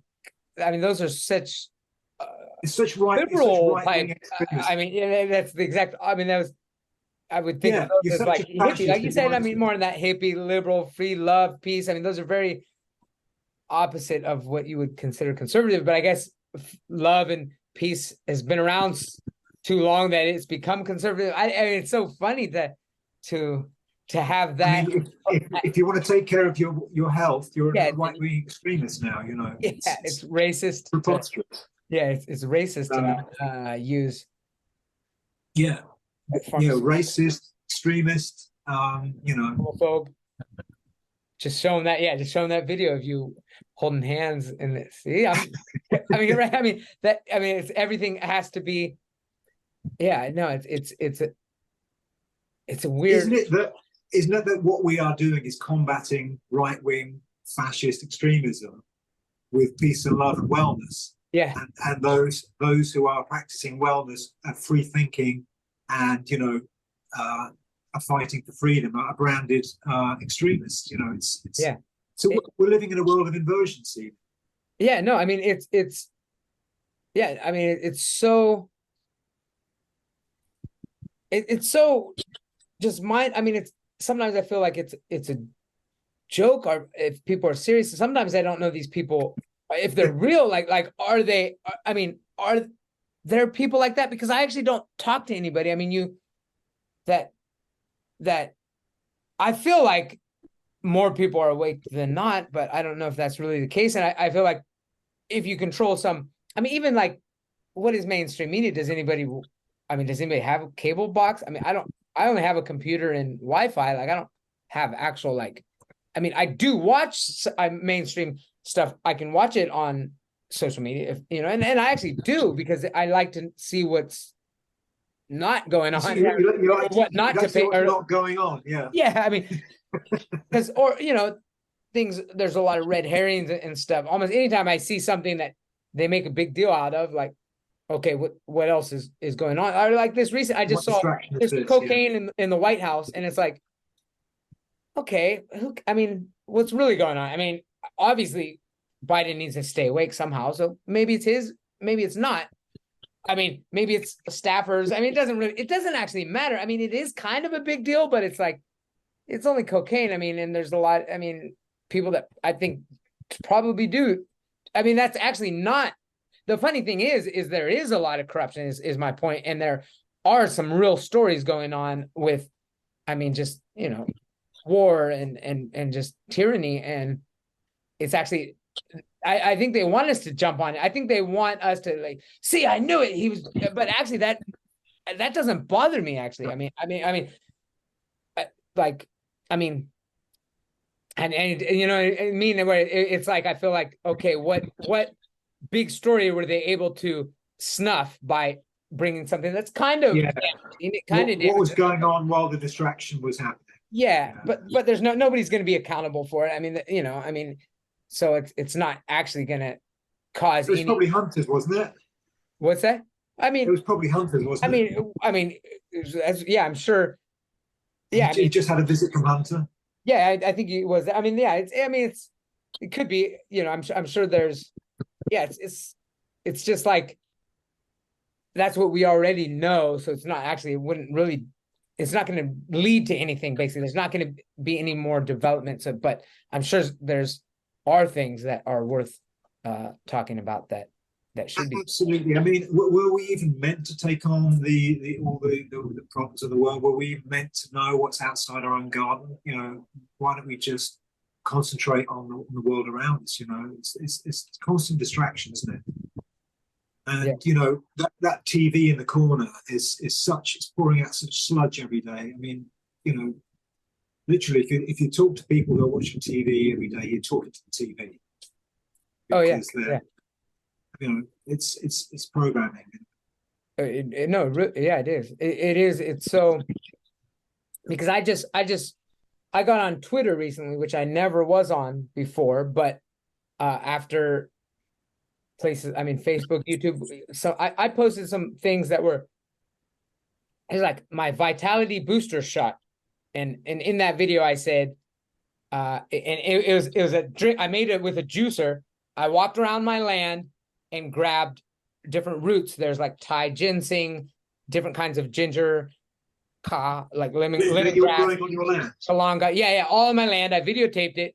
Some of it is really dry, and so it's in my juicer almost it like stops. It's not able to juice it. I have to like redo it and get it, but I'm able to get just a couple drops out of it, and then I get this sludge, and I say this right here will, this you'll be immune for 27 days, and slammed it, and they tagged it, and it got blog. I got like 27 days or suspension or something weird, and it's just like. You got a suspension. Yeah, because I it has like I don't know if it's a real person, just AI. They saw that I called it a booster shot. That probably triggered something, and I wasn't even thinking of like booster shots.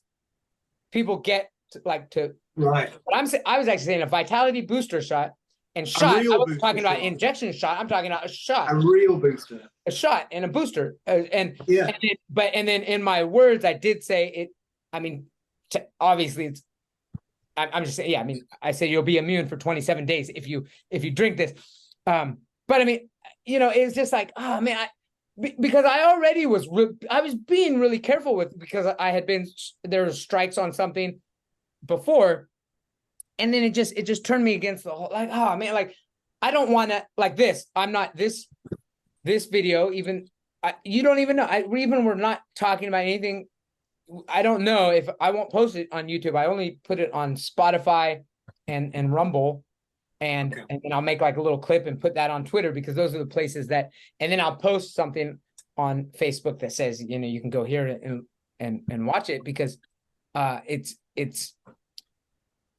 I mean, it's sad that they have taken over even the social media, because that's where I would get my news anyway. So but since we do have these outlets, I mean, I look at Elon Musk. I mean, he's an eccentric character, and sometimes you don't know. I mean, what I think he's real spontaneous sometimes, and just kind of it's funny when, I mean, he's obviously so intelligent, but at the same time, it's kind of like he's just going on.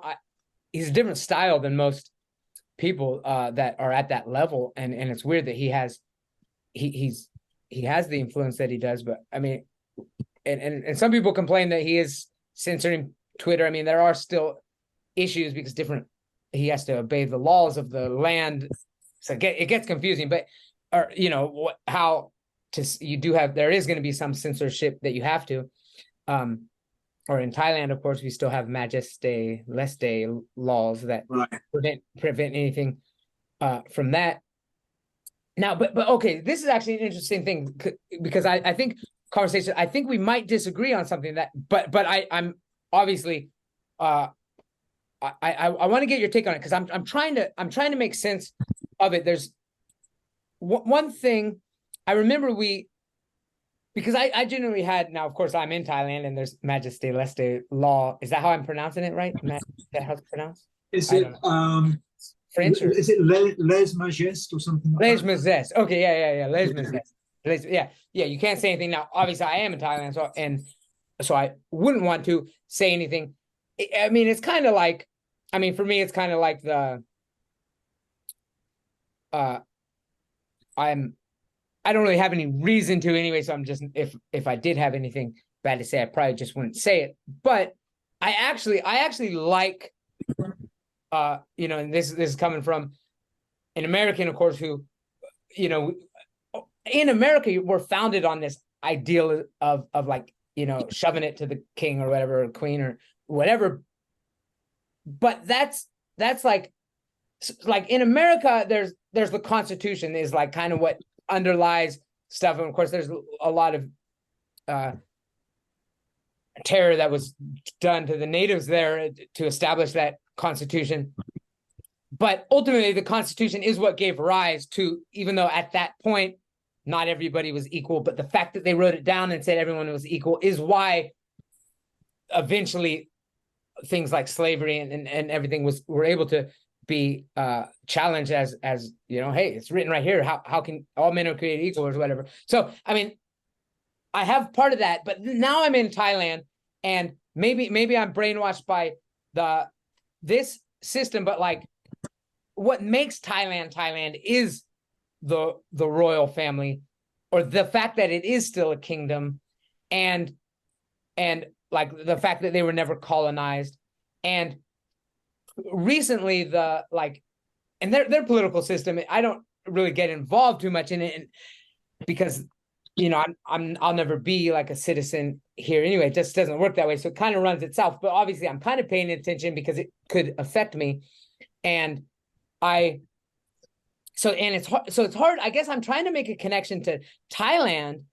Like you said, here, the awakeness, if you're in the West and you have, I think that to being awake, you're either are or you're not. And here it's kind of, I don't even know really who I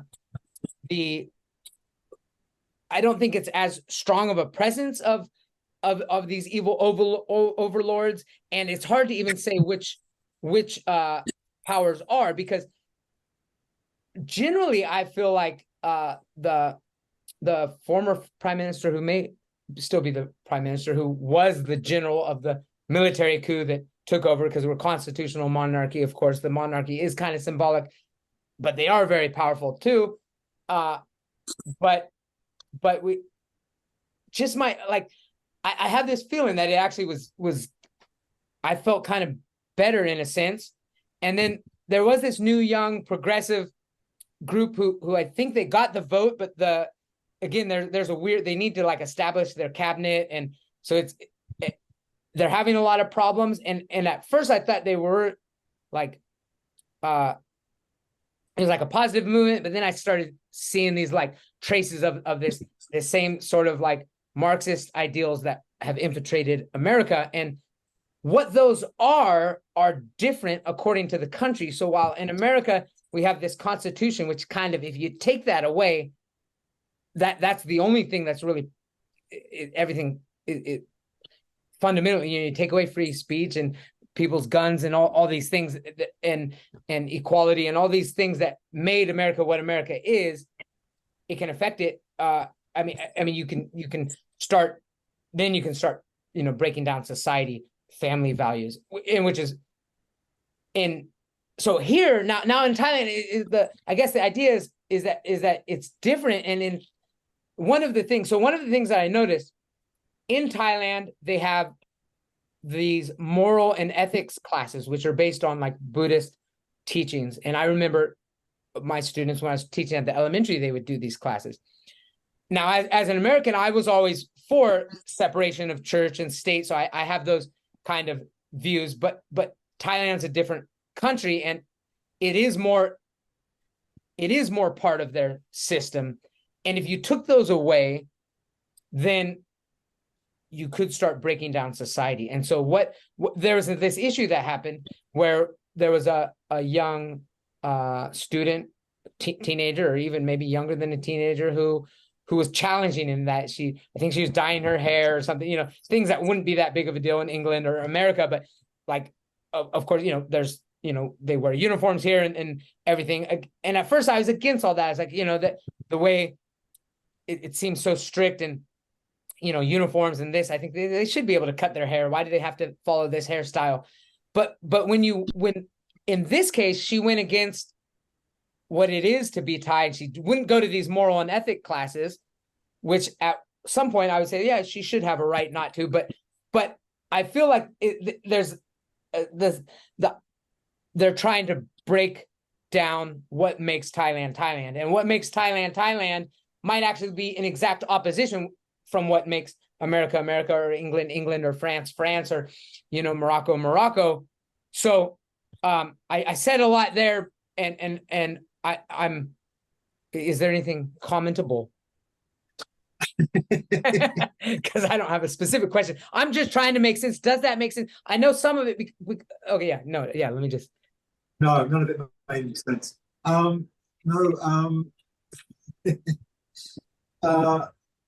I'm looking to be challenged. Something that maybe I'm not able to put my finger on a question, because I'm not able to put my finger on. Wrong. Yeah. Was that a big enough challenge? Yeah. I can't comment on the Thai royal family, and I think, as someone who studied Buddhism in Rio. Okay. Oh, you. Okay. I found Buddhism in Rio, that perhaps these standards and morals in Thailand might be more connected to Buddhism than the royal family. I don't know. I think so. No. They are. No. Yeah. The ethics moral class. There's two things. The ethics morals is definitely from Buddhism, but then the lege majest, that law about the kingdom. At first, of course, I'm a proponent of free speech. In America, I would say I can say whatever I want about anybody that is at any power, but I feel like I guess I almost feel like they're really attacking that law, saying that it shouldn't be there. And while I used to think that, that yeah, we should have free speech, you should be able to challenge anybody.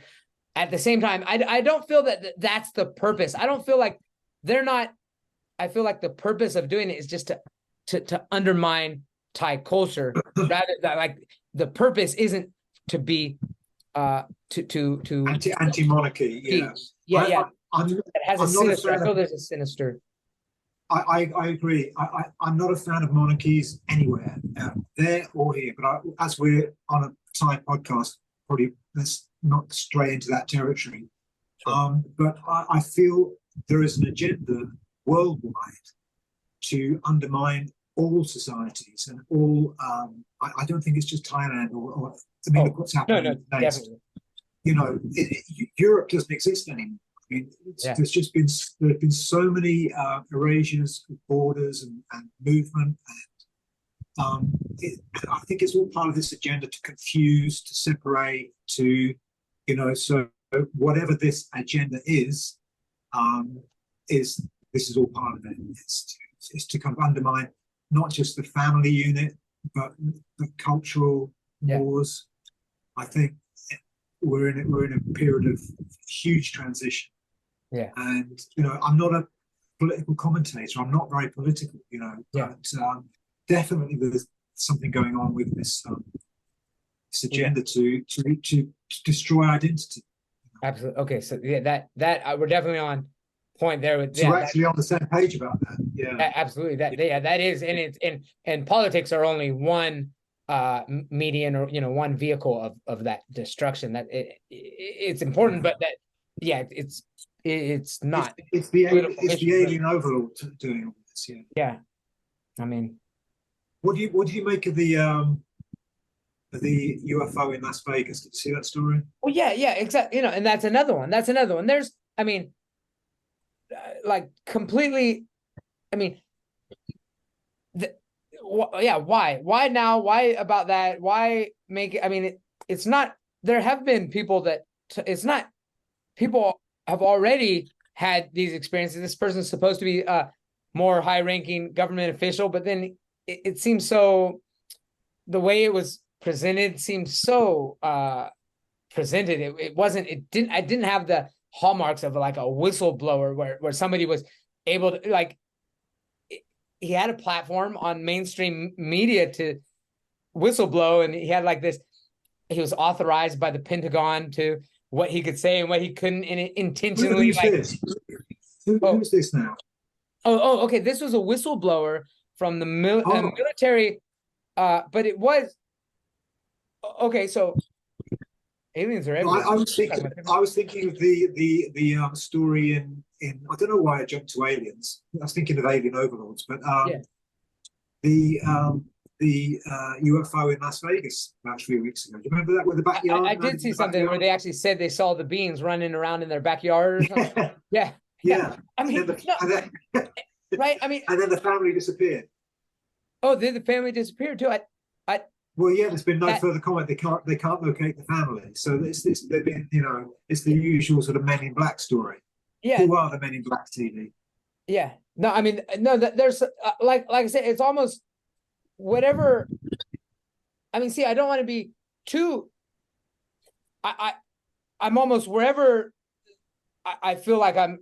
Wherever I'm drawn to look is like, I know there's something else I want to look at. So I just feel like that's not, but at the same time, that will be the downfall. I guess there's almost a shift of, and this is what I worry about, is I think a lot of what we call mainstream media, actually at one point, they earned our trust. They exposed Vietnam, Yeah.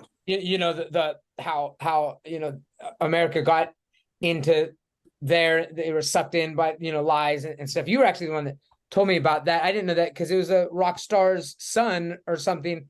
Or I mean, no, it wasn't a rock star's son. It was a rock star whose father was an admiral or something, that they had a false flag attack or whatever. But whatever, I mean, so there, but there were I don't know if it was Washington Post or New York Times or whatever, like whoever broke the stories that exposed some serious like corruption type, like conspiracies, but they cracked it and they showed the public the truth. They earned their trust, and they had their trust for 50, 60 years or something. So it's like, whoever is earning our trust now, I think we have to, at some point when it's all out on the table, then they're going to be the new, and it's just going to be a slow corruption from that point on. That like I mean, and maybe not individual people, but you don't know, like, yeah, once. Oh yeah, go ahead. No, so you think that everybody's corruptible, even the kind of the sort of the warriors who are no, I'm not gonna say everybody is, but we have to be. And there's enough people that are awake and are like, there's no way what I'm watching on BBC, CNN, and SNBC. It's like, it's so ridiculous to most. I'm going to say most people, like the way, and it's not even, I mean, the way it's presented is just, it's comical to some degree, but if it gets to that point where it has shifted, everyone recognizes, okay, I'm going to turn to these alternative sources, then they surely will, I'll at least say they will try to infiltrate those, and they'll get through in some cases, right? They'll buy people out, or they'll have dirt on people. I'm not going to say everybody's corrupted, but it might take 50 years, and the people who started it will die, and whoever took over that block, I mean, it will be a long battle of corruption, and it probably won't come out for another 50 years. So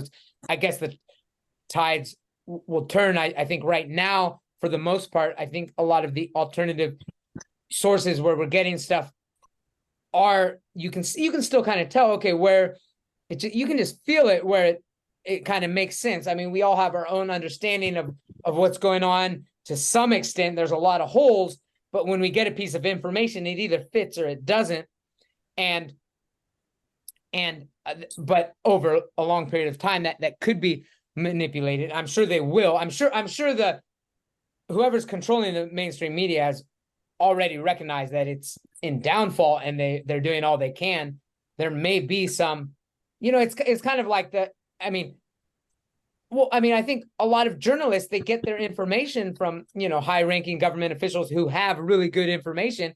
They give them the good stuff, and that is real, and then they start feeding them their narrative slowly. So even the journalists don't realize that they're kind of propagating these things, because I mean, once you take information, then you kind of depend on that source. So I guess it's, yeah, what is the source of these people? So even people are speaking truth, where are they getting their sources? And they will be infiltrated over time. Not everybody necessarily, but there's definitely we definitely have to consider the possibility. And then in the reverse, if they really want, because like I said, if I hear something on CNN, BBC, it's automatically, I'm like, okay, that has to be bullshit. But now I'm thinking, well, maybe not, because they realize that if they want the people who are awake to get off, they could spit some truth. I'm sure there are some real truth that they're going to spit, because they know that we won't believe it. Like, if they don't want us to believe something, they'll say it. And then it's like reverse psychology. So I mean, we're at an interesting point. You mentioned it. We do have to consider that as a real, I mean, they'd absolutely do that, I think. See, if it's got to that point where now we're playing psychological chess, where we're 3 moves ahead, it is, and I just give up. I'll go back to music and reading literature, and to be honest, lately I've been more and more inclined to just get back to what feeds me. What feeds me? Nature feeds me. Walking on a beach, looking at trees, hugging trees, conversation, music, literature, art, poetry. That's what feeds me. Yeah. And at the end of the day, we've all been down these rabbit holes the last 3 years. Yeah. And it's getting to the point where, I mean, there's infighting in the awakened community. Yeah. And you know, you're only this much awake. You're more awake. I'm more awake than you are. Yeah. Oh, yeah. Whatever. I don't care. You know, it's like I've got, like, you've got your beautiful sanctuary. Yeah. I think that's what we have to focus on. Focus on, as Voltaire said, focus on your garden. You know. Yeah. Just grow your own garden, because if we're going to start taking all this, you know, everything, and then trying to work out if it's a chess move in front of the chess move for a chess move, they got you. I mean, you're sucked in. That's the trick. They've got your energy. I remember. Yeah, that's it's where energy. Yeah, I do think that's where we're at. So that's and it's more divide and conquer. It's more division, and you know, so the more we divorce ourselves from any kind of, you know, screen. I need to divorce. Yeah. We've got to do that. We've got to do that. Absolutely. That's the, you know, get back to what, you know, after this journey we've been on the last 3 years, let's get back to what feeds us, because how, you know, I never wanted to be a biologist, a virologist, a politician. I never wanted to think about any of these things. I'm a bloke who plays a guitar. I like to, you know, read, and I like to walk on a beach. I mean, that's me. And we've been dragged into all this analysis the last few years, and we've all come out with our conclusions. And I think that what we have to do is feed ourselves, and also just be ourselves. How can we help? How can we move things forward? It's just by being ourselves. Just doing what you're best at, being the light. You know? Just be the light. You know, because, you know, political debate. Yeah. I don't know. You know. No, that's definitely true. I think we are at that point. That's where I feel. Yeah. I mean, it's almost good. Yeah. I feel like there are enough people that are awake that I think I'll just let them work it out, because, you know, I mean, at first I felt like I had to shake people up. I mean, I felt like that my whole life almost, literally. I mean, not in just recent terms. And I think we've reached, I think we're good. You do that with your energy, Stevie. You've got this energy, and you influence people around you. You're full of positivity. You're full of energy. And you know, people see themselves reflected in you, and you do a remarkable job. I think you know, just great, just being you, and sanctuary you're building. your veganism, your Pacific nature. Just keep being you. Yeah, no, And I we like do. that. Yeah. Again, that attack on the identity. Yeah, it is. Yeah, sometimes I think like politics are boring, right? I mean, how did they get me? How did they make it such a freak show where it's like they've drawn me? Yeah, they've hijacked my energy, is what it is. It's an energy hijack because but I'm Yeah. and I do need to divorce myself from it because and that's Oh, see this. one of the things I like about Thailand is because I have no control over it. It's like I mean, there's no point in me getting involved in the political landscape of Thailand because I have no rights. I mean,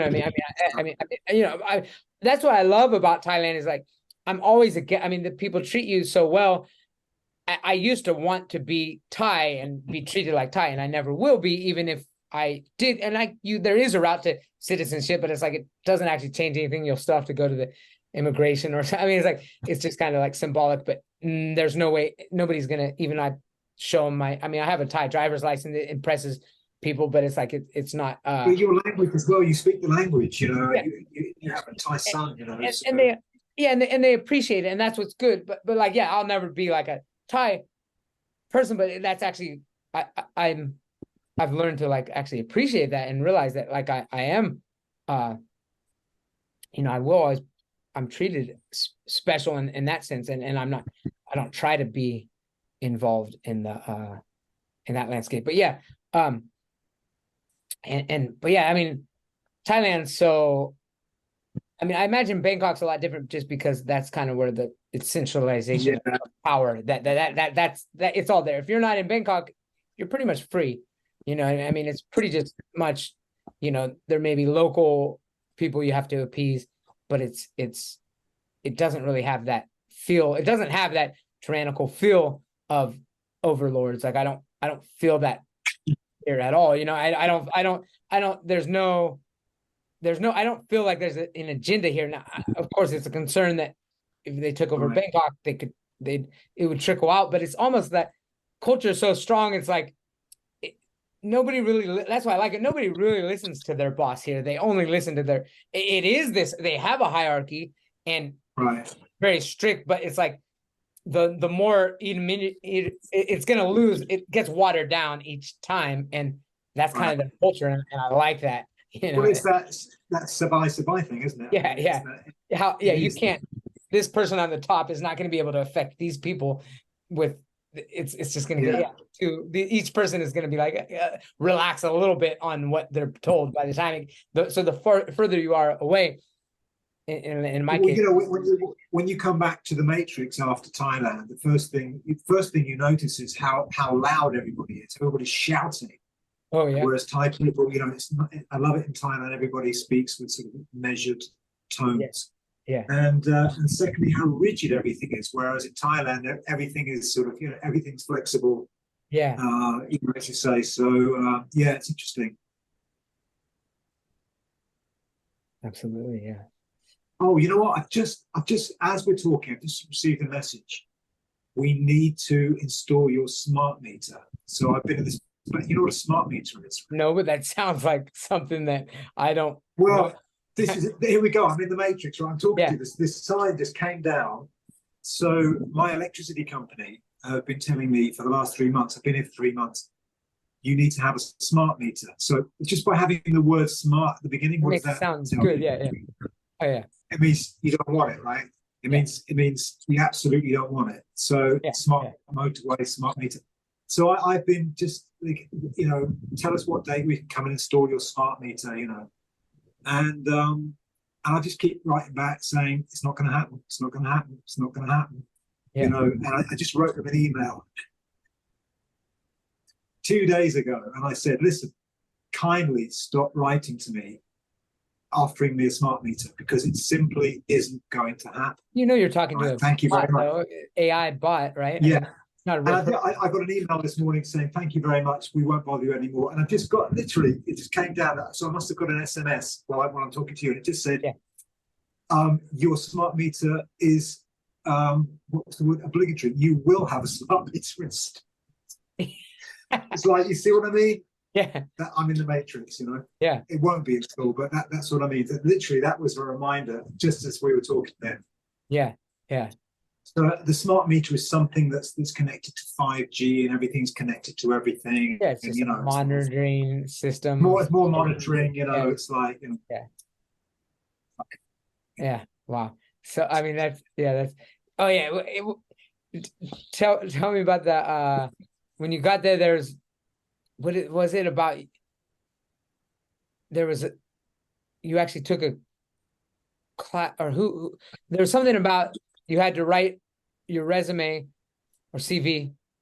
Which what do you call? I call them both CV and resume. But you had to write it in a way that the bots would. I mean, it seemed like Yeah. what was that about? How?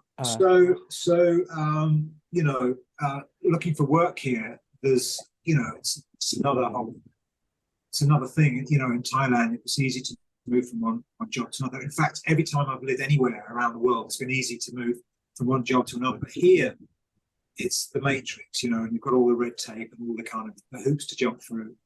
And so there's a government company, and they're called Ingeus, Ingeus. And I asked them, what does Ingeus mean?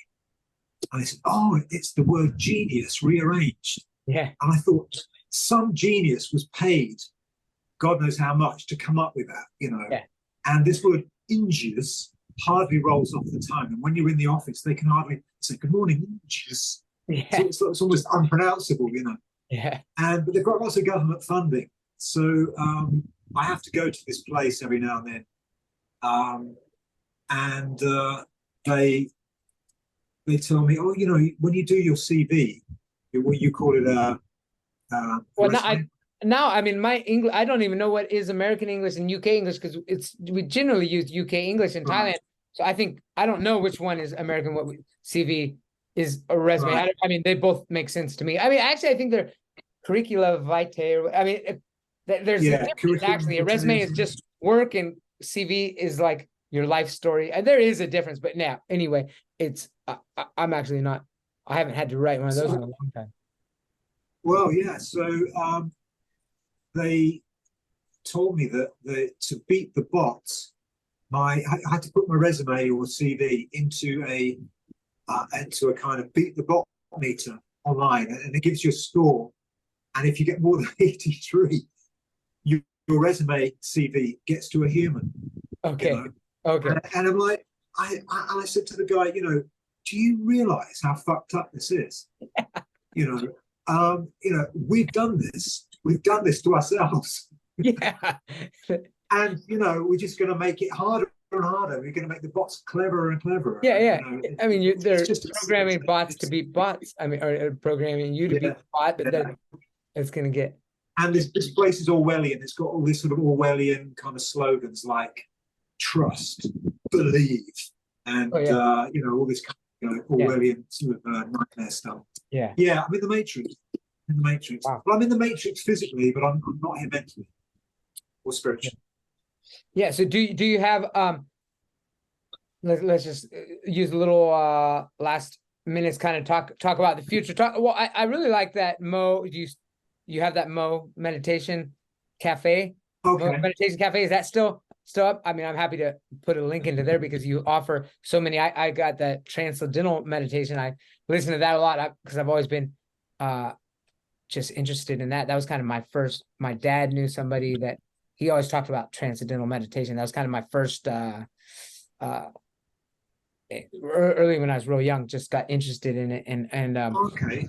But I love the way you get, and you've got, like I said, you have that pleasant voice that's a real thank you, Steve. I mean, those are like perfect. It's such a good idea. That actually inspired me. That's when you're Mo's Meditation Cafe, but I want to do that. But here, if we did some sort of virtual land, I want to have a hologram, and it would be me, recordings of me. So if I were to like somehow monetize and technologify my land and my ideas, it would somehow be doing something like that. But it would also be, I just add that extra layer of visual, and you would be walking through my land either virtually I rather you actually have to be on my land, and then, but I don't know. But anyway, so yeah, what You really are you, combining the organic with the technological. It's amazing. You've really got some serious visions there, Steve. It's yeah, amazing.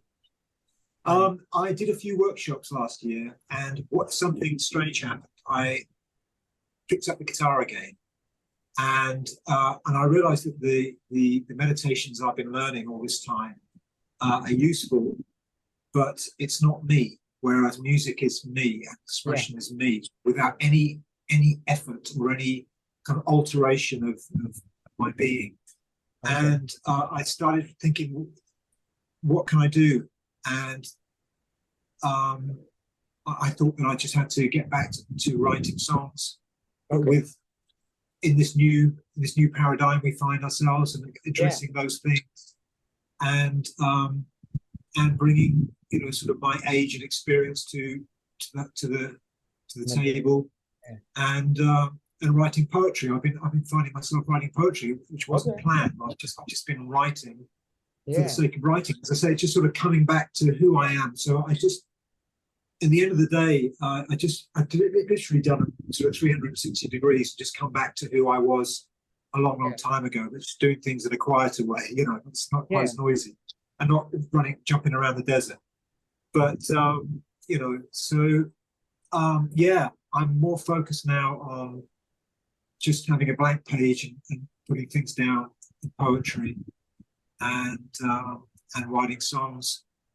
As far as the creativity goes, so yeah, that's where I find myself now. Well, no, that's good. That's refreshing to hear, actually. Yeah, that's uh like, yeah, that's almost like you say, you have to come full circle to go to have all this to have all this going on. What if it actually that was it's actually what if it's the force is actually love. It's just we needed to get shaken up, to get woken up, Yeah, and to I mean, find just real who we stuff. are again, like and everybody is a different beautiful soul and has something to produce and create. I mean, yeah, if the state of the world gets us up and angry, then it is an evil force. But if the end result is getting everybody to just create and whatever it is, I mean, well, whoever they are, it's going to be different to everybody. Wow, that would be a beautiful thing. And Everybody's got their calling, and that was mine a long time ago, and it is that it's still in there somewhere, so it just needs to be addressed, really, and bringing some new quality control to it, because I really don't want to contribute to the sea of sludge that's out there. There's so much music, sure. and I don't want to just contribute to that sea of mass of information. So trying to have some quality control about it, and bring some sensitivity and intuition. Yeah. So you'll upload stuff to your YouTube, the Momo land, or I've started you're not even No, what? it's a new channel. So I have a new channel. It's 5D Intergalactic Wizard. Oh, okay, I And know that one too. Yeah. so that's that was the last one. I'm just Okay. Yeah. recording another, Okay. and that's on Spotify now. Yeah. So, You do. Yeah. Okay. That's good. Yeah. That's Spotify. Spotify seems good. That's where this podcast will go. And then Spotify's connected to other ones. You somehow, I know you're a Luddite. You know how to like take that RSS feed and you can put it to make sure it gets into Apple. Like it's just, there's an RSS feed that is like, it's kind of like a website, but it's not www. I mean, it's essentially the same thing, but, and you copy that and just paste it in like iPhone that way. Cause some people, I think a lot of people listen to podcasts and listen to music on Spotify, but some people, for whatever reason, they have, I mean, iTunes is big and stuff or something, but basically if you take, there's an RSS feed, and if you take it and you just copy that and paste it somewhere else, then there's a whole group of other people that use a different platform to listen to their music, and they'll have access to it as well. So it's not, you don't have to redo everything. You just copy and paste it. It's in there in Spotify. I mean, it's kind of tricky, but maybe somebody Is it where it says copy and you put your finger on it and it says copy? Is that that? Yeah, there is, but then you have to paste it somewhere too, but they have a list. I'm still trying to figure it out. I'm just recently kind of doing this, getting understanding how like podcasting works, but it sounds like it's Congratulations. Spotify, it's the same. I mean, I like their platform. It's easy, and what's also cool is like if somebody listens to it one time, you're like in their recent thing. Like I mean, well, okay, so yeah, I listen to myself sometimes. I mean, I like listening to after to hear how I talk, because I do stutter sometimes, and I try to improve the way I speak. But like it just pops up. It'll show whatever, it has like list of whatever you're listening to, and then bam, it'll pop up right there. It'll pop up. Yeah, it pops up. Oh, that's my playlist for. So yeah, it just pops up. So I made that. There's my little emblem, and it. That's a magnificent photograph. But it makes the way that it's like less. It's just straight. It's there. Like it looks like I'm one of them. Whoever you listen to. So it's not. There's no. The platform's cool. It's pretty much. There is some influence. I think you can pay to get it seen, because there are like trending albums for me. Those are nothing I listen to, but they're generally, I actually find things that I'm like, they do give me related material, and sometimes, and they tell me when there's a new episode of something, and look, there's a new episode of me pops up right there. So okay. I mean, so whoever is on there is listening to you, and in fact, okay, so I didn't realize you're on Spotify. I'll add a link to that too, and I will. Can you give me Spotify, or send it to me later? Because if you can copy and paste, you know how to copy and paste your Spotify. Yeah, I can do that. Share your Spotify. So I'm actually gonna. I have a interesting podcast with someone in 22 minutes. So I'm gonna. Okay, you better go and you better go and get some. Better go and get some ginger root down here. Get that booster. Yeah, get that booster shot. 27 days of immunity. It's not going on YouTube. I can say that. And then I can't believe that. I can't believe you were banned. No, I kind of. I think in the future, what I want to do, like this is the introduction podcast. I think in the next, like I might. There's these other ones I do want to hear about, the Russian healer and the voodoo story in full detail maybe, but also I think I'm gonna have some of the same regular people I talk to, and kind of maybe present the same thing. Maybe a current event happens or an idea happens, and then kind of have one topic and then talk to a couple people and something. I don't know. This is creating itself as we go, so it's going to evolve through time, and I'm so happy that you joined me, and I hope you're part of it moving forward. And thank you, Stevie, and all the best for this venture. You're full of ingenuity and ideas and innovations, and God bless you. All right, much love. See you. Take care. Hasta la vista, baby. Yeah. Bye. Bye.